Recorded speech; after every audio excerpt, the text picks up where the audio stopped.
아멘. 우리 옆에 분들과 영육간에 강건하십시오. 인사 나눕시다. 영육간에 강건하십시오.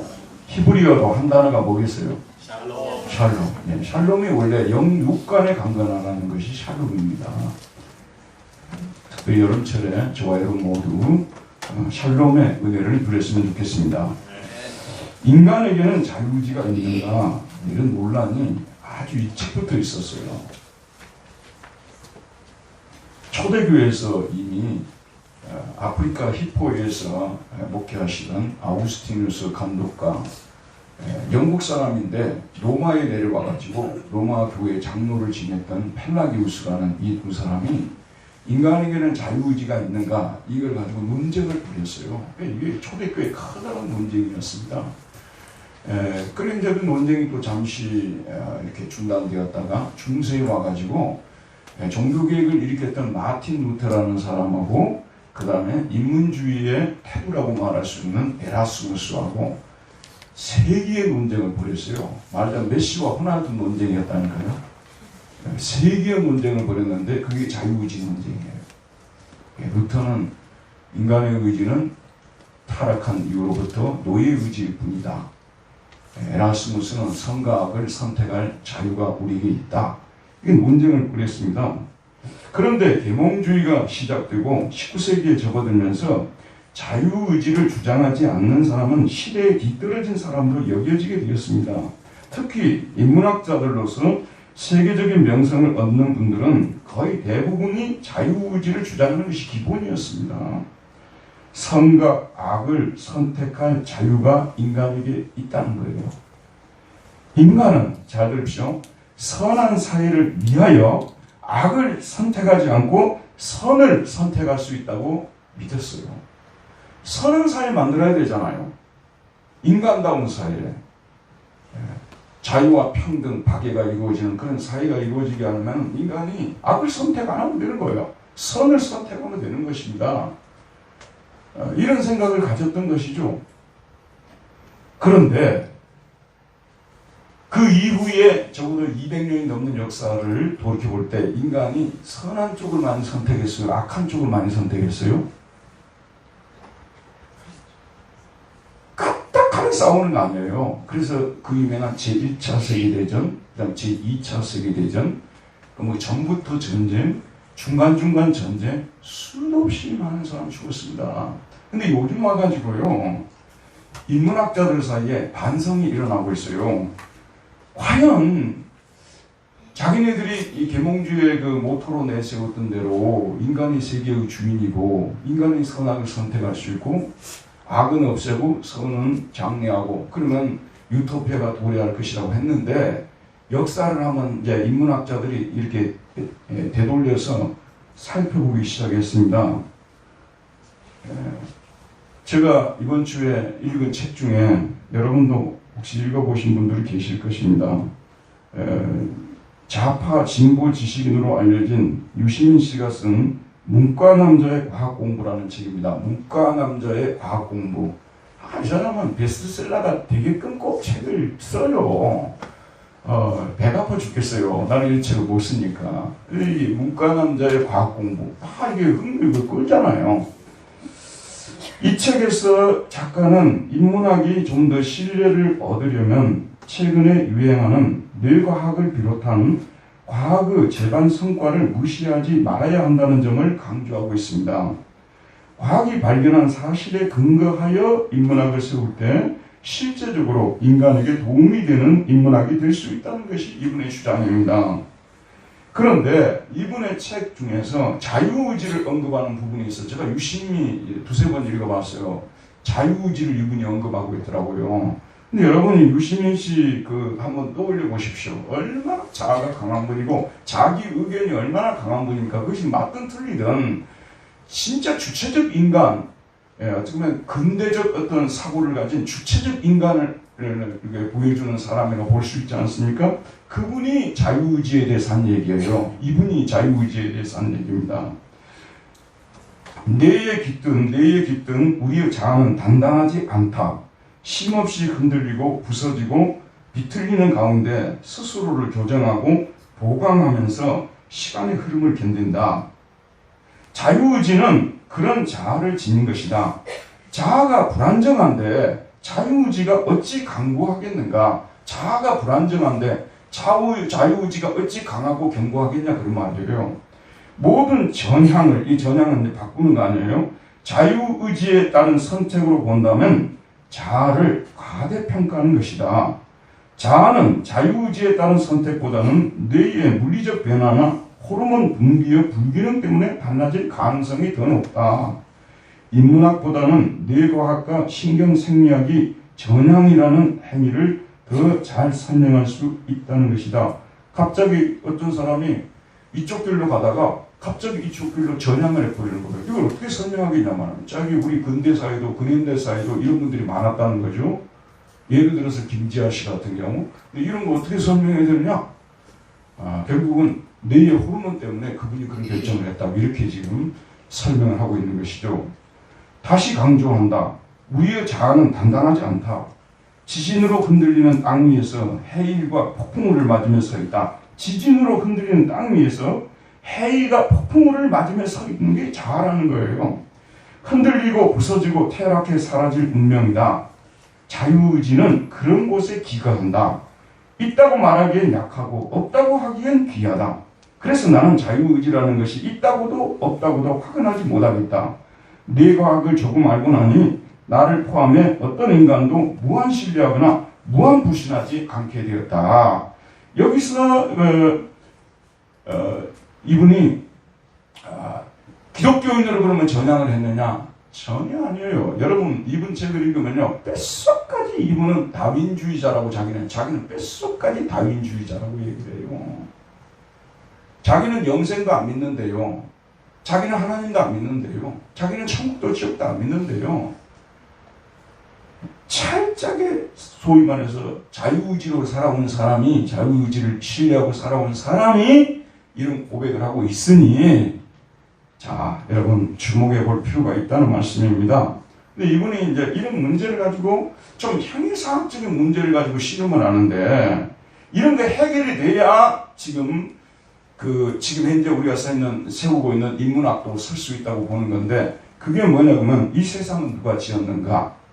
인간은 누가 지었는가? 인간은 무슨 목적으로 지음받았는가? 역사는 누가 움직이는가? 자, 이런 질문들에 대해서 우리가 대답을 해야만이 앞으로 미래를 좀 더 잘 설계할 수 있다고 보는 것이죠. 지금은 이제 이런 문제를 제기를 해야 될 때가 됐다고 보는 것입니다. 근데 문제는 자기 자신도 똑똑한 사람이지만 아무리 책을 읽고 아무리 공부를 해도 안 되니까 이제는 과학책들을 보는 거예요. 과학책들을 읽어보고 뇌과학에 대해서도 읽고 생물학도 하고 화학도 공부하고 수학도 공부하고 다 공부를 해보는 거예요. 이런 문제를 알아내기 위해서. 근데 저와 여러분은 이미 답을 가지고 있는 사람들이죠. 우리는 이런 문제는 인간이 지음을 받을 때부터 모르게 만들어놨어요. 이런 인간이 누구인가를 인간이 모르게 하나님 만들어놨다니까요. 만들 때부터 그렇게 만들어놨어요. 로봇 있잖아요. 로봇을 만들 때 어떤 기능을 하고 어떤 기능을 못하게 만들잖아요. 만드는 사람이요. 원래 모르게 만들어놨어요. 왜 모르게 만들어놨냐 그러면요, 하나님이 알려주려고. 그래서 하나님이 알려준 것이 뭐예요? 여러분 이거 잡아보세요. 이거 좀 잡아보세요. 이게 뭐예요? 성경책 아니에요? 여기에서 하나님께서 알려주신 거죠. 이게 성경이 그래서 하나님의 뭐예요? 계시. 한번 따라해보세요. 하나님의 계시. 하나님의 계시. 이게 성경이 하나님의 계시라는 이 전제를 우리는 가지고 신앙을 출발합니다. 성경이 하나님의 계시라는 사실을 믿지 않으면요, 사실 우리는 아무것도 믿을 것이 없어요. 진짜요, 여러분. 성경이 하나님의 계시라는 이걸 우리가 경전으로 선택하지 않는다면, 진리의 척도로 우리가 이걸 받아들이지 않는다면 우리 신앙생활에 근거가 없는 거예요. 자기 마음대로 하는 거나 똑같은 거죠. 그래서 하나님이 성경을 통해서 자신이 누구고 하나님이 누구시고 인간을 왜 만들었고 무슨 목적으로 만들었고 이걸 알려주셨잖아요. 하나님이 인간을 자기 형상으로 만드셨고 뭐 하라고요? 하나님을 대신해서 우주 만물을 통치하도록 이렇게 하나님이 인간을 만드신 것입니다. 근데 인간은 이 세상에서 통치자 노릇을 하지만 자기 마음대로 자유의지를 가지고 통치하면 안 돼요. 이건 첫째 위임 통치예요. 우리는 하나님의 에이전트일 뿐이지 인간이 주체적으로 결정하고 이 역사를 이끌어가는 주권적 존재가 아니라는 것입니다. 이걸 우리가 잘 알고 있어야 돼요. 우리는 하나님의 에이전트, 따라해봅시다. 하나님의 에이전트. 예, 하나님의 에이전트. 우리는 하나님의 대리인들이지. 우리 의지로 우리가 이 세상을 만들어가는 사람들이 아니에요. 근데 이렇게 만들어 그러면 우리가 그렇게 만드는 사람들이지. 자, 그런데 타락이라는 것이요. 타락이라는 것이 뭡니까, 여러분? 예, 타락이 이제 결국은 이런 모든 하나님의 계시에 대해서 어두워져 버리고, 눈이 가려져 버리고, 무지해져 버리고, 무감각해지고, 이게 타락이에요. 그러니까 타락한 사람들은요, 이 성경을 전혀 중요시 여기지 않죠? 그리고 성경을 봐도 뭔 말하는지 모르겠다고 덮잖아요. 이게 타락을 했다는 거거든요. 어두워져 버렸어요. 지성이 어두워져 버렸어요. 그래서 인간이 역사의 주인이고 인간의 자유의지에 의해서 역사는 진행이 된다고 이런 생각들을 떠들어내기 시작한 것입니다. 자, 오늘 본문은 하나님께서 예레미야 선지자에게 토기장의 집으로 내려가라고 명령을 하십니다. 자, 오늘 말씀 1절, 2절 한번 보도록 할게요. 18장 1절, 2절 제가 읽겠습니다. 여호와께로부터 예레미야에게 임한 말씀에 이르시되 너는 일어나 토기장의 집으로 내려가라. 내가 거기에서 내 말을 네게 들려주리라 하시기로. 근데 예레미야 에스겔에서는 보게 되면요, 하나님이 이런 상징적인 행위를 많이 요구를 해요. 그래서 이런 어떤 행동을 통해서, 이런 어떤 행위를 통해서 이스라엘 백성들에게 하나님의 뜻을 전달하는 것이죠. 말하자면 시청과 교육을 시키는 거예요. 내려갔어요. 그래서 내려가서 내가 거기에서 내 말을 네게 들려주리라 이렇게 말씀하셨어요. 예레미야는 여호와의 말씀대로 토기장의 집으로 내려가 그가 하는 작업을 주의 깊게 살펴보았습니다. 3절 4절입니다. 내가 토기장의 집으로 내려가 본즉 그가 농로로 일을 하는데 진흙으로 만든 그릇이 토기장의 손에서 터지매 그가 그것으로 자기 의견에 좋은 대로 다른 그릇을 만들더라. 자, 평소에도 뭐 알고 있었겠죠. 근데 그날은 좀 더 유심히 본 거예요. 유심히 봤더니 원래 이 토기장이가 이게 고래 청자 같은 것을 청자를 이렇게 만들려고 하다가 무늬를 이렇게 넣다가 무늬가 이게 잘 안 돼 버렸어요. 그러니까 갑자기 이 토기장이가 그걸 갖다 그냥 부숴버리는 거예요. 원형대로 그냥 다시 진흙을 복구시켜 버리는 거죠. 그리고 나서 그냥 밥그릇을 만들더라 그 말이에요. 그걸 이제 유심히 쳐다보고 있었죠. 그때 하나님께서 예레미야에게 말씀하십니다. 5절 6절 그때 여호와의 말씀이 내게 임하니라. 여호와의 말씀이니라. 이스라엘 족속아 토기장이가 하는 것 같이 내가 능히 너에게 행하지 못하겠느냐. 로우카 라 아쇼트 라켐 이 토기장이가 너희에게 행하는 같이 내가 너희에게 능히 행하지 못하겠느냐. 자, 이 말이에요. 여러분 예레미야서 보면요, 나는 전능한 하나님이라 내가 할 수 없는 일이 있겠느냐 이런 말씀들이 나와요. 자, 저를 보세요. 저와 여러분들은 전능하사 천지를 만드신 하나님 아버지를 내가 믿사오며 늘 고백하지만 실제 이 말씀대로 믿는 사람 별로 없어요. 예레미야 시대도 그랬어요. 내 인생을 송두리째 바꿔버리고 내 현재의 삶을 180도로 바꾸어버릴 그런 전능하신 하나님이 존재한다는 사실을 입으로는 다 고백하는데 실제 믿는 사람들이 없었어요. 여기 말씀을 전하는 저나 여기 말씀을 듣고 있는 저와 여러분도요, 사실 이 시대에 전능하신 하나님 안 믿어요. 저도 마찬가지입니다. 부끄러운 신앙 고백을 하지 않을 수 없어요. 우리는 입으로만 고백을 하지만 실제로는 안 믿는다니까요. 중보기도라는 것도요, 이 전능하신 하나님에 대한 믿음이 있을 때만 중보기도를 할 수가 있어요. 지속적으로 할 수가 있어요. 아무리 기도해도 안 바뀌거든요. 저는 목회자로서요, 이런 좌절을 겪을 때가 많이 있거든요. 근데 같이 붙들고 기도하는 은혜를 하나님이 저에게는 주셨어요. 왜냐하면 결국 인간이 돌아오는 하나님은 은혜로 돌아오는 거지 다른 방법으로 돌아올 길이 없잖아요. 근데 하나님은 또 어느 때가 되게 되면 사람을 돌아오게 만들거든요. 절대 안 돌아올 같은 사람들 돌아오게 만들잖아요. 그래서 그 전능하신 하나님을 믿기 때문에 중보기도라는 것도 하는 겁니다. 여러분도요, 가족의 구원 절대 안 믿을 것 같아요. 다른 사람은 다 믿어도 우리 가족을 안 믿을 것 같아요. 그래도 기도해야 돼요. 하나님께서 때가 되면 우리 가족도 믿게 하실 수 있는 분이시라는 걸. 이게 전능하신 하나님 아니에요? 그런데 그 시대 사람들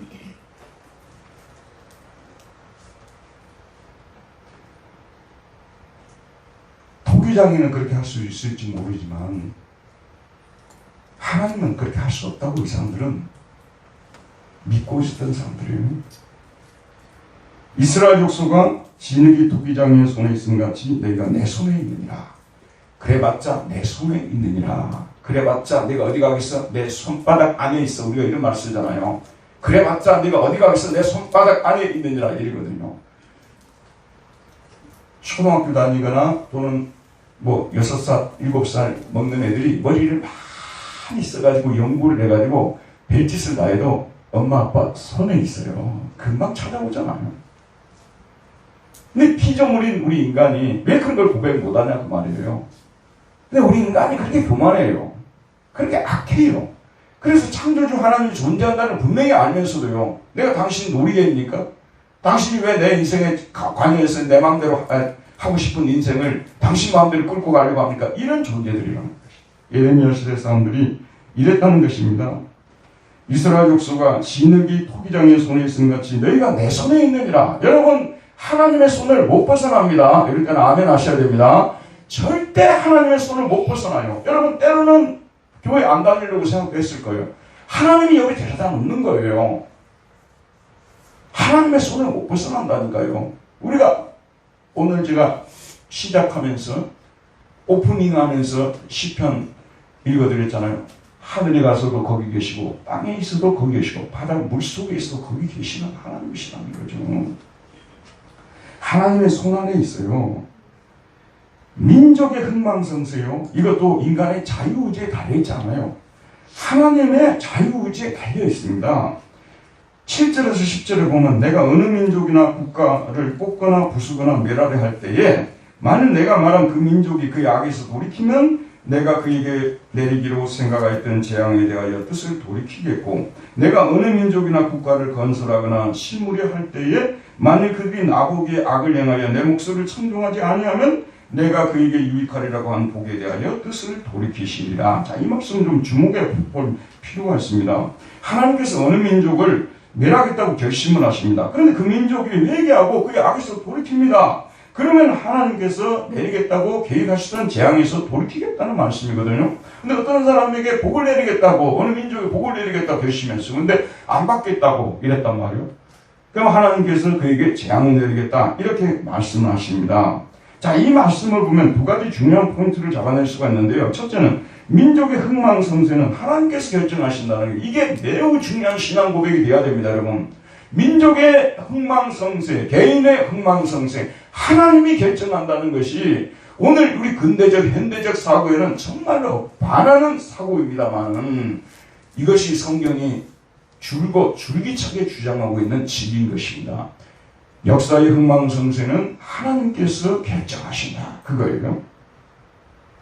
두 번째, 그런데 어떤 민족이 하나님의 경고를 듣고 돌이키면 그 민족은 구원을 받는다. 자, 이렇게 되어 있어요. 근데 여러분이 예언서를 지금 우리가 성경 읽기에서 이사야를 읽고 있잖아요. 또 좀 있으면 에레미야, 이제 에스겔을 읽고 가잖아요. 이런 걸 대예언서라고 하거든요. 좀 기니까 대예언서라고 하는데 이런 예언서를 읽어가다 보면 이런 구절하고 자주 부딪혀요.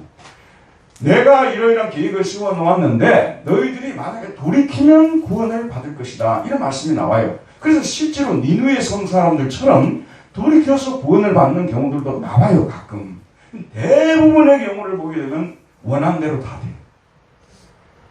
원래 멸하려고 했는데 돌이키면 그랬는데 사실은 원한대로 안 돌이켜서 다 멸망을 받는 식으로 10구절이면 9구절 그런 식으로 나와요.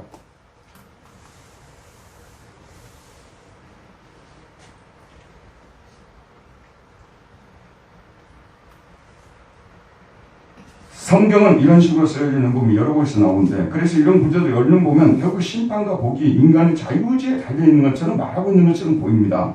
근데 좀 더 주목하여 읽어보면 이런 예언이 주어진 상황에서 거의 대부분이 인간은 하나님의 말씀에 청종하지 않아 멸망을 당합니다. 오늘 본문의 경우도 봅시다. 11절 말씀 한번 보도록 할게요. 이제 거의 다 돼갑니다. 11절 말씀.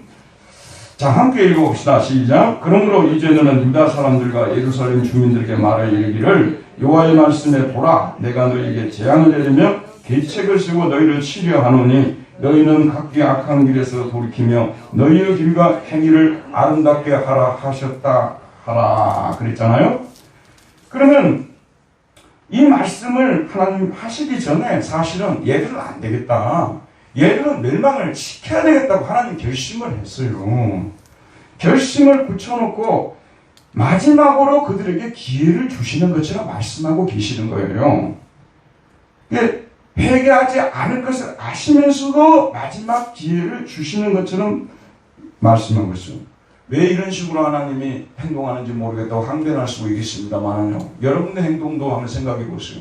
자녀들과 관계에서 얘 지금 벌 줄 때 됐어. 얘는 이 벌을 안 주는 단 방법이 없어요. 벌 주기로 다 완전히 결심을 해놨어요. 그래 놓고도 너 돌이키게 되면 벌 안 줄게 이런단 말이에요. 요때 쓰는 말이 혹시나 했지만 뭐예요? 역시나. 혹시나 했지만 역시나 된 거죠. 그들이 역시나 12절 마지막입니다. 12절 한 번만 더 읽읍시다. 12절입니다. 시작. 그러나 그들이 말하기를 이는 헛되니 우리는 우리의 계획대로 행하며 우리는 각기 악한 마음이 완악한 대로 행하리라 하느니라. 그러나 그들이 말하기를 이는 헛되니 no hope라고 그렇게 번역이 되어 있어요. 이는 헛되니라고 no hope면 자 이건 이런 뜻이에요. 들어보세요. 하나님께서 우리에게 대한 희망을 가지고 계시는데 여러분 잘 들으세요. 이 사람들이 얼마나 완악하고 완고한 상태에 있는지 하나님이 우리가 돌아오기를 희망을 하고 있는데 희망을 갖지 마세요. 희망 끄세요. 그 말이에요.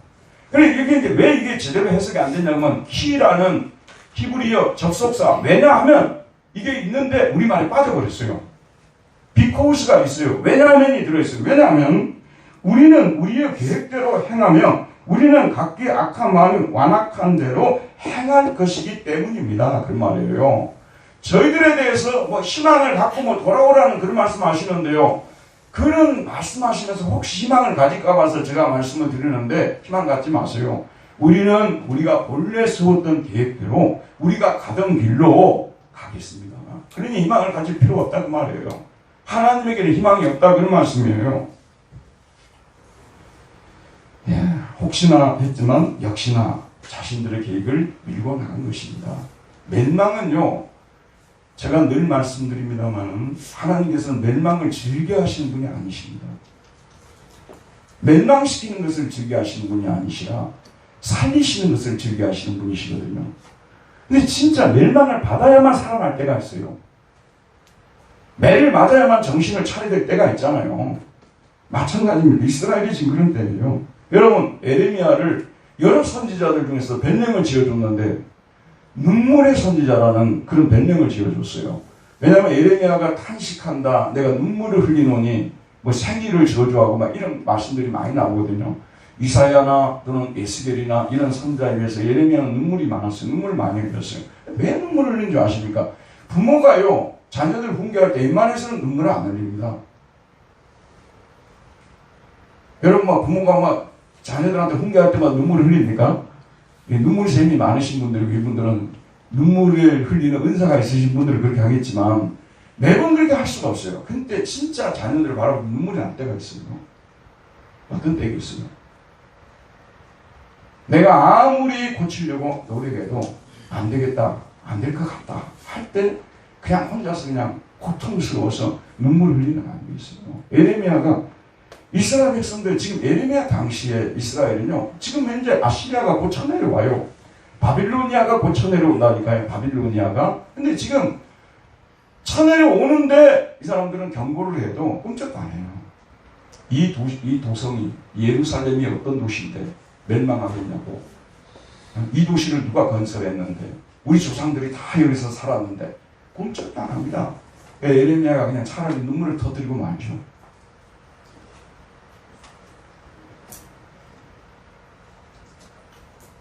하나님께서 마지막으로 주시는 사인들을 보면서 하나님께로 돌아가야 합니다. 우리는 가끔 우리의 생사가 우리의 자유의지에 달려있다고 생각하는 경향들이 있습니다. 우리가 살고 싶으면 회개하고 하나님께로 돌아갈 수 있다고 생각합니다. 나는 지금 더 놀고 싶어. 더 방황하고 싶어. 내가 언젠가 내가 하나님께 돌아가고 싶으면 나는 5번 보다가 7번 채널을 바꿀 거야. 이런단 말이에요. 얼마든지 나는 내 마음대로 인생을 조정할 수 있다고 컨트롤할 수 있다고 생각하죠. 근데 그게 자기 마음대로 안 돼요. 심지어는 어떤 경우도 있냐면요. 안 돌아가고 싶은데도 또 돌아가는 경우도 있어요. 하나님이 돌아가게 해서 돌아가는 거예요. 여러분, 많은 교인들을 제가 상대를 하잖아요. 어떤 분들은요, 교회 진짜 오기 싫어요. 일을 바득바득 갈면서 그래도 교회로 와요. 이게 참 재밌는 현상이죠. 분명히 교회에 오기 너무 싫거든요. 근데 그래도 일을 갈면서 교회로 오잖아요. 뭐냐면 하나님께서 그 사람을 구원하시기 위해서 재촉하시기 때문에 그런 것이에요. 이게 선택의 자유가 인간에게는 없다는 그런 말씀이에요. 돌아갈 자유, 돌아가지 않는 자유. 이게 우리 인간에게 아주 이해하기가 어려워요. 그래서 하나님께서 예를 들어 설명하는 것이 토기장이의 비유 아니에요. 토기장이의 비유가 바로 이 말이에요. 토기에 무슨 자유의지가 있습니까? 내가 이런 토기로 왜 태어나지 않았습니까? 나는 왜 기껏해야 질그릇으로 반찬그릇으로 태어났습니까? 청자로 백자로 왜 태어나지 않았습니까? 이렇게 할 수 있는 자유가 있어요? 이 토기 저 토기를 만드는 것은 하나님의 자유에 달려있다는 것이죠. 사실 이런 말씀들이 이게 우리 인간이 받아들이기에는, 특별히 근대적 현대적 인간들이 받아들이기는 정말 어려운 말씀이에요. 그래서 성경의 진리는요, 제대로 전하게 되면, 들어보세요 여러분, 받아들이기 어려워요. 그래서 여러분 저를 보세요. 근현대 신학자들이 어떻게 머리를 썼냐 그러면요, 이렇게 받아들이기 어려운 얘기들은 강단에서 선포하지 말기, 딱 이래버렸어요. 이런 얘기는 사람들한테 너무 받아들이기가 어려운 얘기니까 인간의 자유의지를 부정하고 전적으로 하나님의 주권에 의해서 자유의지에서 인간의 역사와 이 인간의 생애가 펼쳐진다고 이런 얘기 하게 되면 누가 좋아하고 교회 나오게 되냐 해서 말하지 않기로 딱 금해버리는, 이게 현대신학이에요. 근현대신학이 바로 이런 것이에요 여러분. 근데 성경은 우리가 마주치게 되면, 초신자 때는 우리도 듣기 싫었을 거예요. 그러나 계속 신앙생활하다 이런 말씀에 마주치지 않을 수가 없잖아요. 마주치다 오게 되면 토기장이가 이렇게 만들고 저렇게 만들고를 결정하지, 토기가 결정하지 않는다는 이 사실에 우리가 굴복하지 않을 수가 없어요.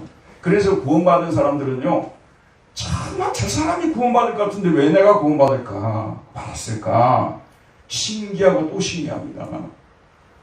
그게 하나님이 우리를 선택하셨고 우리를 구원하시고 결정하셨기 때문에 그렇게 된 거예요. 다른 이유가 없어요. 국가의 흥망성쇠에 대해서도 성경은 말하고 있습니다. 사실 이런 것들을 여러분이 잘 아는 역사 철학이라고 하잖아요. 역사 철학에 대한 첫 번째 책을 쓴 사람이 아우구스티누스의 신의 도성이고, 그 다음에 이걸 이제 근대에 와가지고 체계화시킨 사람이 그 유명한 헤겔이라는 사람 아니에요? 이제 이런 걸 역사 철학이라고 하는데 성경에 이미 나와 있는 내용이에요. 이런 내용들이요. 국가의 흥망성쇠를 하나님이 결정하신다. 그게 우리 기독교인들의 역사 철학이에요. 가령 어느 국가를 멸하게 결정하신다면 그 국가는 반드시 멸망을 당합니다. 그 국가의 경영자가 말합니다.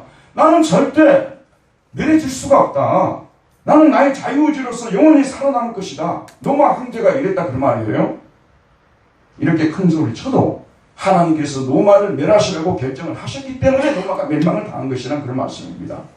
과학적 사고라는 현대인들, 근대인들은 받아들이기가 너무 어려운 것이라니까요, 이게요. 그래서 여러분들이 신앙생활은 성경을 하나님의 계시로 전제를 우리가 받아들이고 있어야만 이해가 되는 책이라니까요. 여러분, 내가 수없이 강조하지만 성경을 하나님의 계시로 받아들이지 않으면은 제가 하는 얘기들은 다 그냥 무익한 얘기들이고요, 근거 없는 얘기가 될 수밖에 없어요.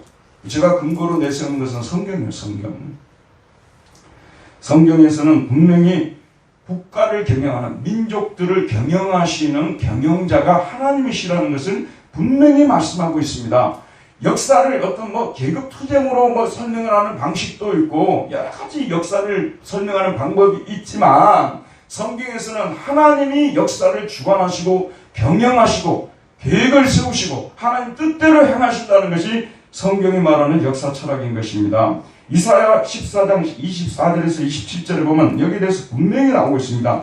만군의 여호와께서 맹세하여 이르시되 내가 생각한 것이 반드시 되면 내가 경영한 것을 반드시 이루리라. 내가 아수르를 나의 땅에서 파하며 나의 산에서 그것을 짓밟으리라. 지금은 아시리아가 막 설치는 거예요. 이스라엘을 괴롭히고 그래요. 내가 그들을 멸하겠다고 말하고 있는 거예요. 그때 나의 멍에가 이스라엘에게서 떠나고 그의 짐이 그들의 어깨에서 벗어질 것이라. 이것이 온 세계를 향하여 정한 경영, 경영이란 계획 아니에요. 오이코노미아, 경영, 계획. 이것이 온 세계를 향하여 정한 경영, 계획이며 이것이 열방을 향하여 펜 손이라 하셨나니 만군의 여호와께서 경영하셨은즉 누가 능히 그것을 패하며 그의 손을 펴셨은즉 누가 능히 그것을 돌이키라. 사실 우리 성경 읽으면서 재미를 보는 부분이 있잖아요. 참 이렇게 깊이 침잠하고 묵상하면서 은혜가 되는 것은 이런 구절들을 좀 읽어야 돼요. 예수 잘 믿으면 뭐 복을 받고 뭐 또 바르게 살고 그런 얘기는 사실은 선천적으로 자연적으로 우리 안에 다 들어있기 때문에요. 성경 안 읽어도 다 알고 있는 내용이에요. 나쁜 짓 해야 돼요, 안 해야 돼요? 말씀해 보세요. 선한 일 해야 돼요, 안 해야 돼요? 다 우리 자연 속에 다 들어있는 거예요. 본성 속에 다 들어있는 거예요. 이런 말씀은 우리 본성 속에 들어있잖아요. 하나님이 이 세계를 경영하신다는 것. 저도 솔직히 말씀드리면 최근 들어와가지고 이 세계 역사가 펼쳐지는 것을 보면서 시진핑 같은 사람들이 어떻게 21세기에 영구 집권을 할 생각을 하지? 이해가 안 되는 거예요. 전 세계가 민주주의로 돌아서고 있는데 어떻게 이런 사람들은 역행을 해가지고 저 진시황처럼 되려고 할까? 이해가 안 되는 거예요. 푸틴이라는 사람 일부러 전쟁을 일으키잖아요.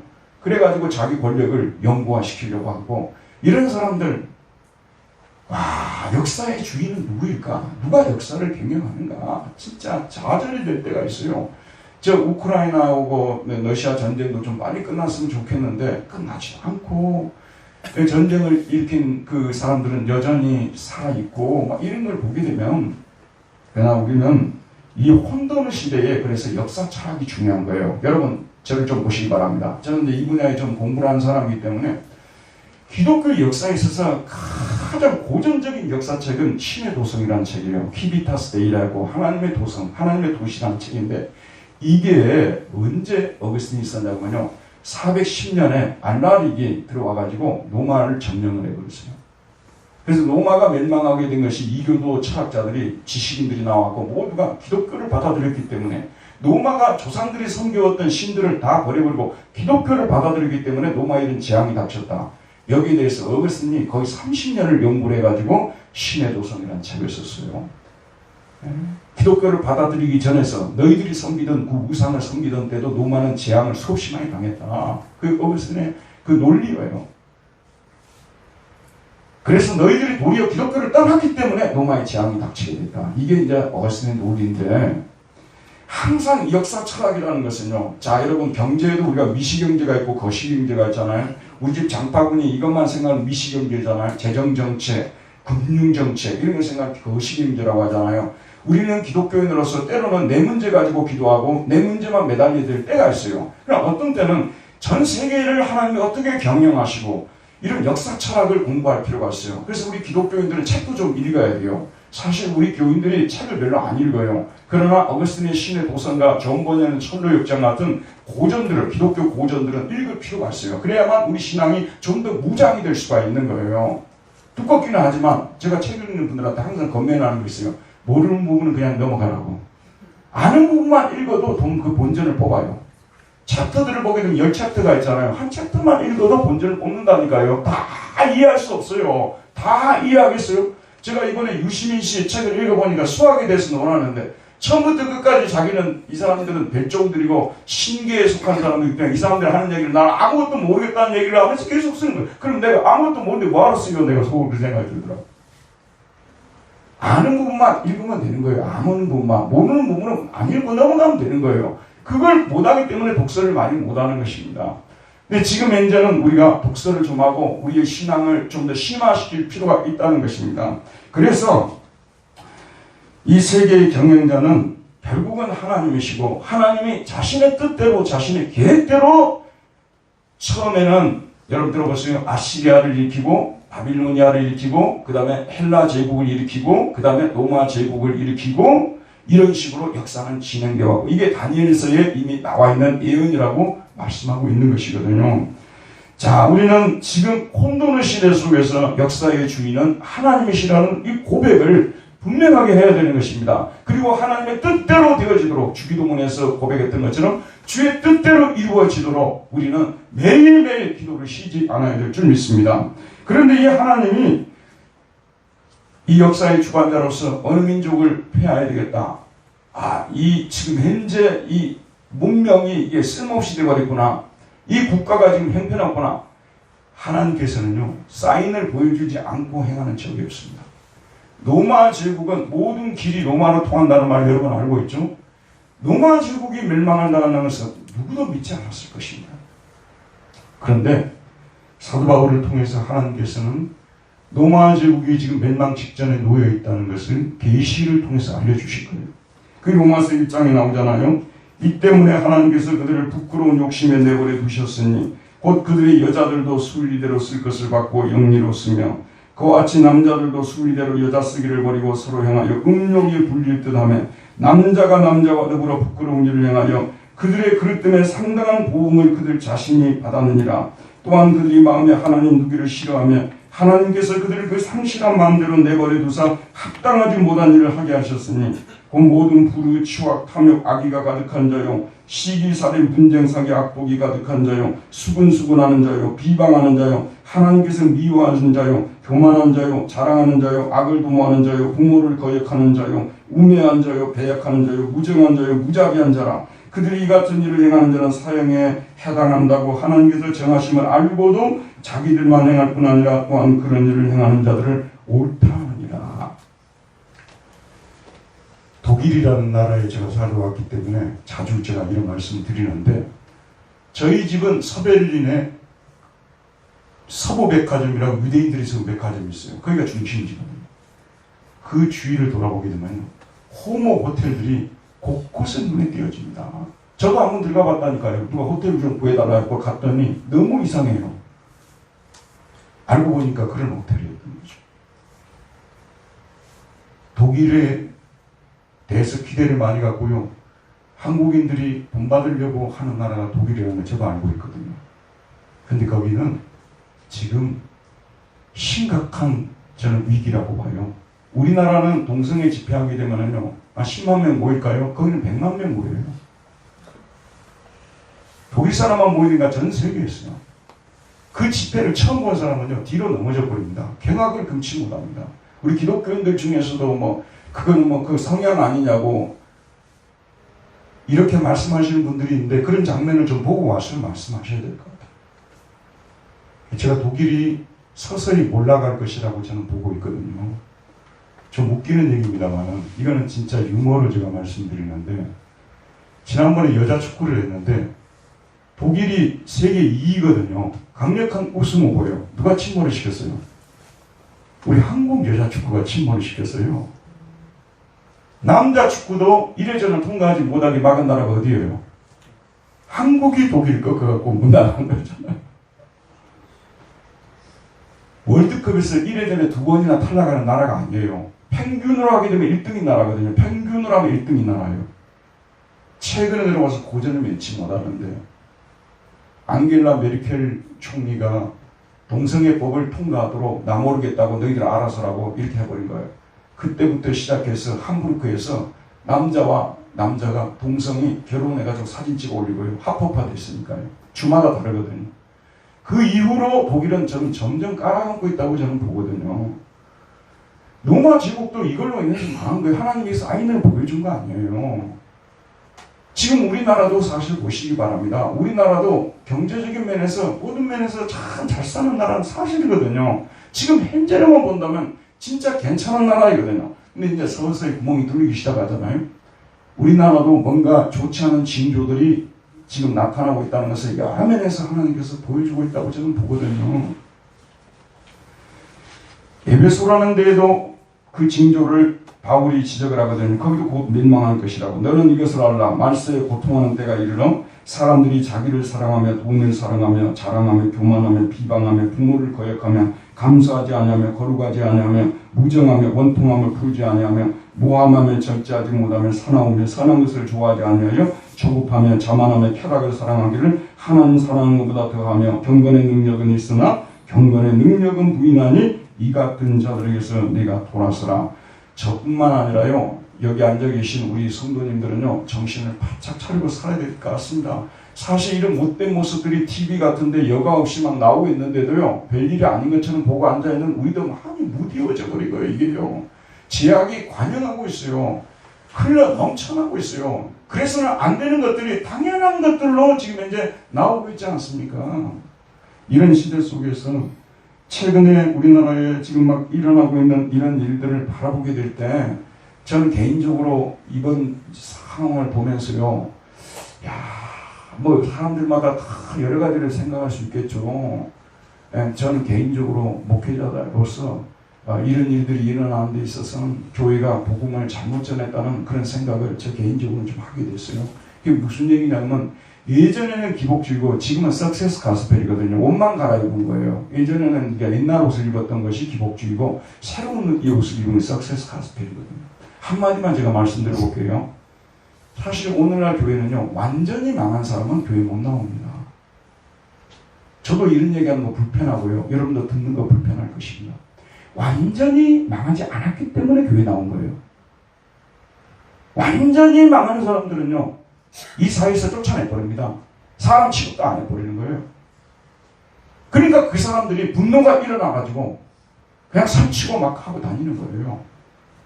이렇게 된 데는, 예를 들면 교회가 장애부들이 있거든요. 근데 이 장애부도 사실은 장애부를 운영하게 되면 교회 부흥하는데 상당히 도움이 돼요. 또 부모님이 나오니까요. 이런 것도 교회 부흥하고 교회 성공한 관계가 되겠다는 거지. 진짜 그 사람을 인격적으로 대해주고 실패 성공이라는 게 없다. 모두가 하나님의 형상으로 지음받은 귀한 존재들이다. 누구를 만나든 인격적으로 대하고 누구를 만나든 예수님을 대하듯이 해야 된다. 이것이 원래 성경에 가르치고 있는 내용 아니에요. 그런데 석세스 가스펠은 이걸 빼버린 거예요. 결과적으로 어느 교회가 부흥했느냐. 그 목사님은 분당에 5만 명 되는 교회를 세웠다고. 이것이 결국은 따라다니는 거 아니에요. 누가 많은 성취를 했느냐, 누가 많은 업적을 가졌느냐, 이런 것들로 따지는 시대가 있는데 교회도 전혀 다르지 않다는 그런 말씀이에요. 우리도 이 성공의 대열에 서가지고 하나님의 힘을 입어서 하나님의 도움으로 꼭대기에 서겠다고 올라가는 이런 시대에 우리도 전혀 관계없다고, 관계없이 살아왔다고 고백할 수 있는 사람이 얼마나 있겠는가. 나부터 정신을 바짝 차려야 되겠다는 생각이 들었어요. 진짜 우리 교회는 완전히 실패한 사람도 교회로 나올 수 있는 교회로 만들어야 되겠다. 그런 교회가 되도록 기도해야 되겠다. 그런 생각했어요. 완전히 실패한 사람들 얼굴도 못 비친다니까요. 심지어는 우리 자녀들 중에서도요, 좀 실패했다 그러면 살짝 빼돌려 버리잖아요. 이게 지금 현실 아니겠습니까? 그래서 큰 교회 묻어다니게 만들고, 이것이 지금 현재 교회가 극복해야 될 어마어마한 큰 과제입니다. 좀 안타깝지만 어떻게 하겠습니까? 저부터 정말 하나님 앞에 회개하고 뉘우치고 여하치 성공복음을 전하는 이런 일을 절대 해서는 안 된다는 거. 성공복음 반대만 인격복음이에요. 말하자면 사람을 인격적으로 대하고 그 사람이 가진 것에 관계없이 그 사람을 대하고 존중하고 높여주고, 이런 것들이 이게 예수님이 가르침 아니겠냐는 그런 말씀 아니에요. 간단하다 그런 말씀입니다. 그런데 이 스펙이 들어오고 하면 끼리끼리 놀게 되고 유유상종이 되게 되고요.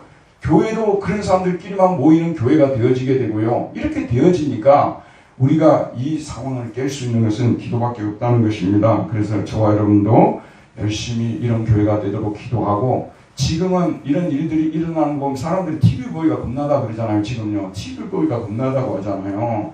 예, 이런 일들이 왜 일어났는가? 우리 목회자로서 또는 장로님들로서 우리 교인들로서 우리가 이때 무엇을 해야 할 것인가? 이런 것들을 정말 생각해야 되는데, 유시민 같은 사람은 예수를 안 믿는 사람이기 때문에 자기 방식으로 이 문제를 해결하려고 하는 거예요. 지금은 가치관이라든지 인생관이라든지 어디서 와서 어디로 가는 이런 문제 해결해야 된다는 얘기거든요. 근데 우리는 예수님의 가르침의 본질이 무엇인가? 껍데기가 무엇이고 본질이 무엇인가? 물론 우리가 열심히 일하고 노력하면 거기에 대한 대가로서 하나님이 성공도 가져다 줄 수 있는 그 물질적인 성공이요. 하지만 이것이 본질은 아니라는 것을 우리가 명심하자 그 말입니다. 사람을 만났을 때, 저 주마와 절 들으세요.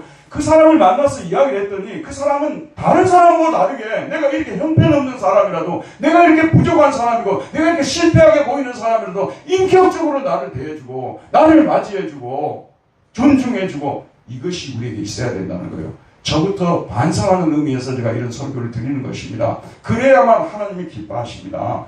여러분, 우리가 지금 현재 이 성공주의 복음 전하고 여기에 편승해가지고 계속해서 나아가게 되면요, 우리는 어디로 가야 되는지 대책이 없습니다. 그래서 오늘 말씀 다시 한번 생각하면서 이런 말씀을 전할 때 여러분 이렇게 되지 않았으면 좋겠습니다. 그러나 그들이 말하기를 이는 헛되니 꿈도 크시네요. 왜냐하면 우리는 우리 계획대로 행하면 우리는 각기 악한 마음이 원하던 대로 행할 것이기 때문입니다. 우리 아들이 좋은 회사 못 들어가면 어쩔 겁니까? 좋은 대학 들어가지 못하면 어쩔 겁니까? 사회에서 성공하지 못하면 어떻게 될 것입니까? 이런 식으로 사람들이 받아들인다고 말이에요. 이러지는 말자고 말이에요. 지금이라도 스톱하고 복음의 본질을 우리가 다시 한번 붙잡고, 예수님이 왜 이 땅에 오셨는지 다시 한번 생각하고, 교회가 왜 존재하는지 생각하면서 다시 한번 계획하고 결단하는 저와 여러분들이 되기를 바랍니다. 기도하겠습니다. 은혜로우신 하나님, 이 역사의 위기 앞에서 또 우리 앞에 펼쳐지는 여러 가지 일들 앞에서 우리 자신을 돌아보지 않을 수가 없습니다. 아무 일 없는 것처럼, 내일이 아닌 것처럼, 그저 그렇게 지난번 살았던 것처럼 살아갈 수 없는 상황에 우리가 놓이게 되었습니다. 주여, 우리가 무엇을 회개할 수 있는지를 가르쳐 주시기를 기도합니다. 회개할 수 있는 용기를 허락해 주시기를 원합니다. 우리가 잘못된 삶의 패턴을 바꿀 수 있는 우리 모두가 되게 하여 주시기를 기도합니다. 예수님 이름으로 기도하였습니다. 아멘. 다같이 찬송가 부르시겠습니다. 273장입니다. 273장.